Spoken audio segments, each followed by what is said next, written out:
ABC News contributing political correspondent and Politico Capitol Bureau Chief Rachael Bade. So, Rick, we have what seems to be an all-out war between Elon Musk as the outlier here within the MAGA world.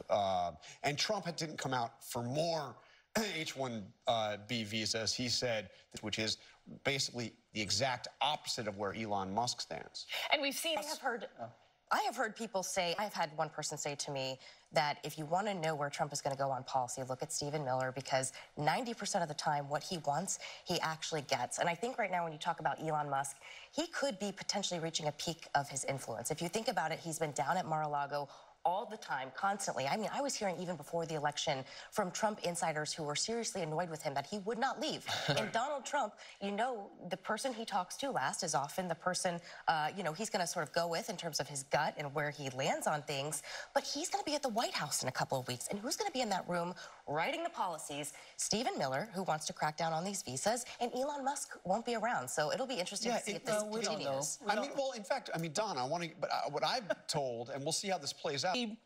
He wanted to look at the H-1B program. Because, I mean, Mike Johnson's hard, at least from my vantage point, to see how he gets reelected Speaker of the House. Yeah, but, I mean, let me get out my crystal ball, which I wish I had one.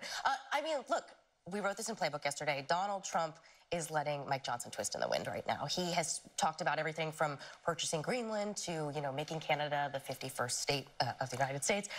Not anything about Mike Johnson. And I mean, this is sort of what I was told a few days ago from Trump insiders, was that he was going to sit back, let this sort of play out. And in the meantime, you have people like Steve Bannon in that clip that you just played, filling the void, saying he's got to go. People like House Freedom Caucus Chairman Andy Harris, who's going to be leading that group of conservatives now. He was previously a supporter of Mike Johnson. Now he says he's not sure anymore. So this is not a good sign for Mike Johnson. He has like no margin of error here. Maybe he can lose just one or two, depending on how many people are in attendance. He's going to need Donald Trump to lean in, and right now Trump is not doing that. So I will say one more thing. I wouldn't be shocked if we see Mike Johnson down at Mar-a-Lago before Friday. He's going to need him, and he knows it, and he's got to be in person to make that case to Trump. And all of this, it looks like he's going to get with such a narrow margin. What he doesn't want is 15 rounds of not knowing who the speaker is.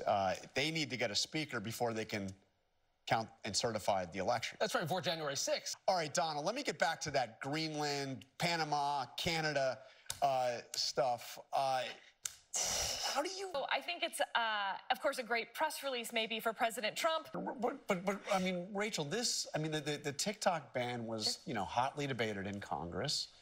And just to remind everybody, you know, it's banned unless the company, the Chinese company, ByteDance, sells it to a non-Chinese owner. Yeah, I mean, look, Trump spent the whole campaign talking about being tough on China.